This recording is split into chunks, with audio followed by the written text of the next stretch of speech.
Hi folks, you're with Tacitus today, your pushback channel, and thank you for joining this audio live stream. Please listen to this broadcast or this presentation as you would a radio broadcast. In this essay, I'd like to talk about the vast, and I mean vast, very well-funded network of globalist-controlled NGOs. These NGOs are involved in the, the mass movement of people from the third world into the first world.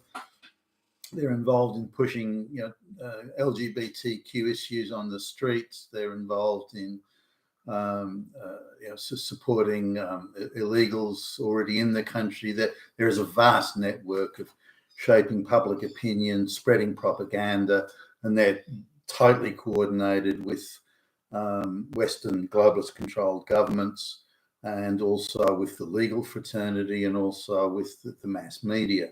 So they're very much a component of, they're the street foot soldier type mobilization component of the globalist project, whether it's Black Lives Matter or anything else. Now, most of these groups, NGOs, with rare exception actually, are registered as charities. So they're tax exempt and they get a lot of breaks from, say, financial scrutiny, in as much as they don't have to produce audited a set of books at the end of the year, or alternatively, audited accounts, or otherwise the level of reporting and the level of accountability is much lower if they're charities. Now, these globalist groups are able to gain charity status very easily from globalist-controlled governments, even though they're not charities. And they're far from it. Now, in some cases, the charity will register as a charity and collect money and donations and so on, and then they will create a separate organisation, which is the politically active component of the charity.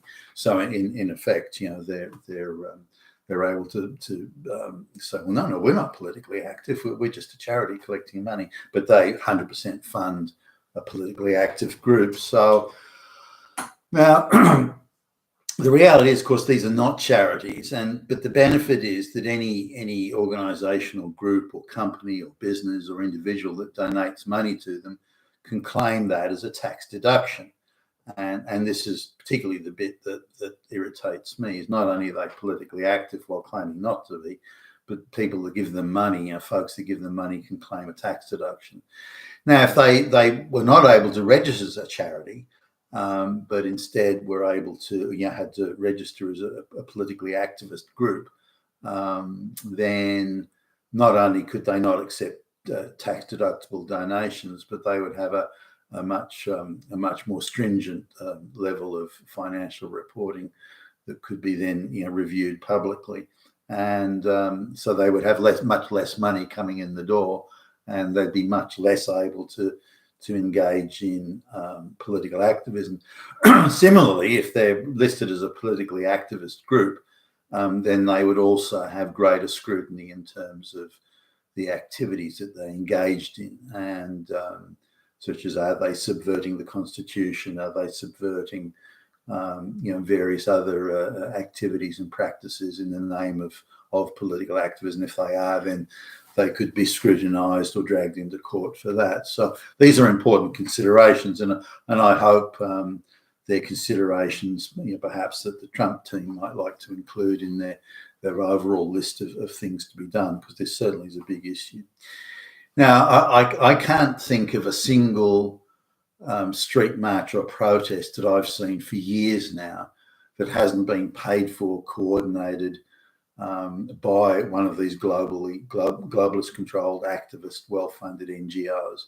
Now, they bill it and pass it off as grassroots and all this that's nonsense, absolute bullshit.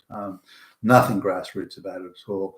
It's planned and centrally coordinated, funded, and so on. Now, to illustrate this, and to sort of, so I got a good perspective on this. I was interstate and was staying at a downtown city hotel, high rise, and so the balcony from my room overlooked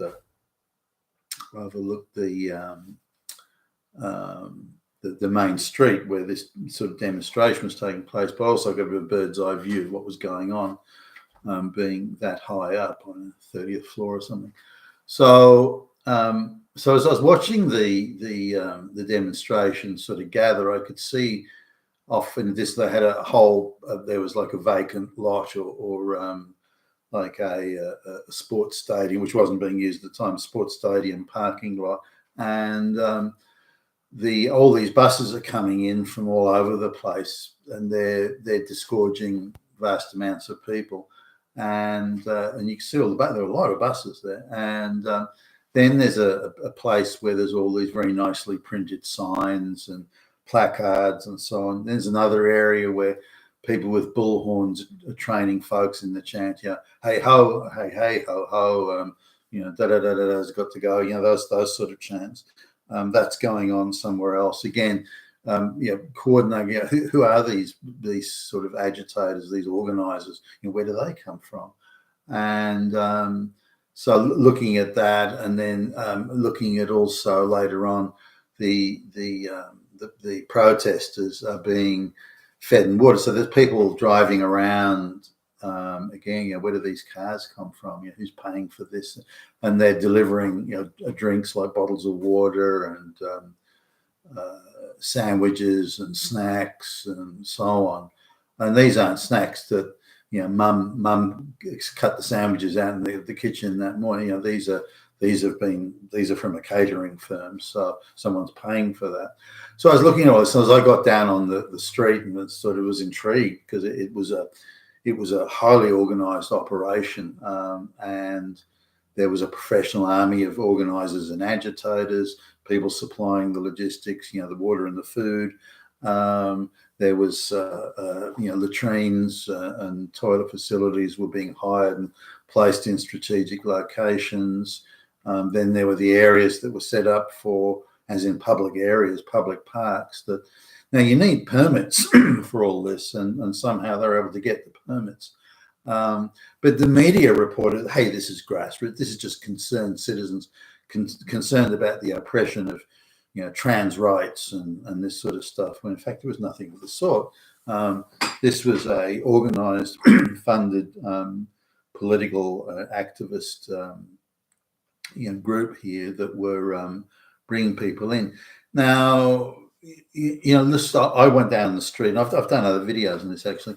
I went down on the street and just started talking to people, and we're talking people from academia who were given the day off to attend this march, people from the public service, the local, not only the public services as in the local council, they were given time off or a day off with pay, by the way, they're all being paid to come along to the march. People in the state government were the regional government would be given time off. Teachers were getting time off. Students would be given time off. Students from the university were even, being told they would get a credit on their exams for, I don't know, whatever the course was they were studying. They would be given a free credit if they just attended the march. That was all they had to do. And then there's some of these placards, they weren't cheap. This is good quality printing. They've been put together quite professionally. They're not some. This isn't something that someone's done at the backyard or whatever. So all of this, the cost of it. So I called up the local bus hiring, and some of these buses had government, as in regional government, livery markings on them, signs on them, and they'd been covered up, with like magnetic overlay type signs and so on. So, but not very well. So I had what's the cost of hiring these? Now I just did an estimate as to hiring the buses, hiring the drivers, the fuel to run the buses, that parking lot that the bus were in, they had to pay for. The food, the signs, all this sort of stuff. And then you add in the wages of the government employees that were given the day off to attend. And you're into the hundreds, easily the hundreds of thousands of dollars. The professional agitators were being flown in from interstate. So I got down onto the street and was talking to the people, what are you, what are you protesting? Oh, I don't know, I was told to come along. I got a text saying that it was really important that I showed up here to to protest. Well, sure, okay, fine. You were out, you're invited. I mean, I'm paraphrasing here. This isn't the exact conversation. So someone invited you to come. You got a text saying, "Come along and protest," but they didn't tell you what you were supposed to be protesting. Oh, no. So you still don't know? Oh, not really. I don't know, something. So I think it's something to do with trans stuff. I don't know. And now, pretty much anyone I asked didn't know why they were there. These weren't people that were concerned or had any issue with, or even knew anything about trans issues. This was a central politically activist secretariat had decided to do this. They had a lot of money, a lot of clout. Now, how much clout can you have where you go to the state government and say, look, can you get your employees to come along to this march with pay? Because if you said to them, if you want to go to that march, you guys aren't going to get paid, they wouldn't have turned up. If you say to students, you're not going to get a credit on your tests, they wouldn't turn up. If you say to local government employees, you won't get paid they wouldn't turn up. I mean, they're given a day off with free food to sort of hang out and just walk around, wave a placard, and why not? Gets you out of the office. So the whole infrastructure of the thing was based on deceit. It's not a charity, so they aren't entitled to tax deduction. They're a politically, an aggressive, politically activist organisation that's trying to inject trans issues into the national debate and create conversations otherwise would have no chance of existing. And they're forcing it on the people. The government, I don't think there's anybody there who was there just because if there was, the numbers would have been minuscule. Students were there because they got free credits. Government employees were there because they were being paid. The central core of agitators and bullhorn operators and chant leaders, cheerleaders, that sort of stuff. They were only there because they were getting paid and they were getting free accommodation and free food. The list just went on and on. There's no way those people would have come into the demonstration from the outer suburbs of the city unless they were getting free transport. And again, they were being given, if they while they were waiting for the buses to turn up when they were gathering there, they were being given free,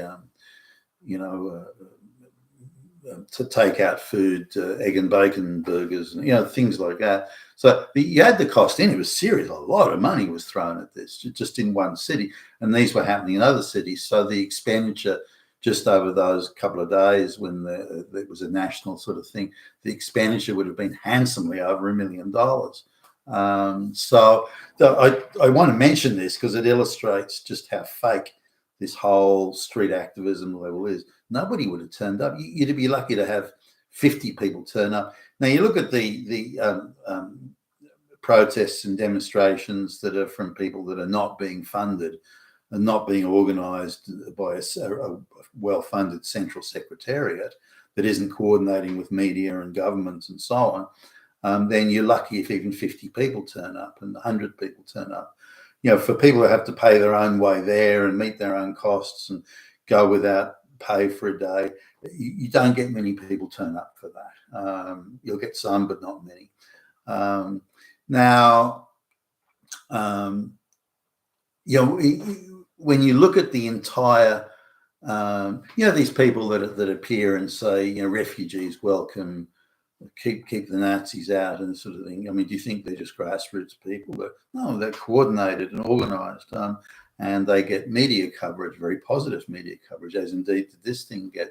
There was no mention in the media that, globally activist NGO, falsely claiming to be a charity, organises march and government employees given day off with pay to attend in order to swell numbers, to pretend it's a grass. And the media don't cover it that way. The media cover it that, look at these concerned people. These people are deeply concerned about trans issues, and they're on the street demonstrating, and they're fighting back against patriarchy. They're fighting neo-Nazis. They're fighting Hitler, and so on. That's the way the media portrays it. So if you're just some stooge sitting in your lounge room looking, they go, oh, gee, well, wow, this must be a big issue. And look at all those people attending. This has got to be huge. When in fact, there's nothing of the sort. Now, you look at other things like,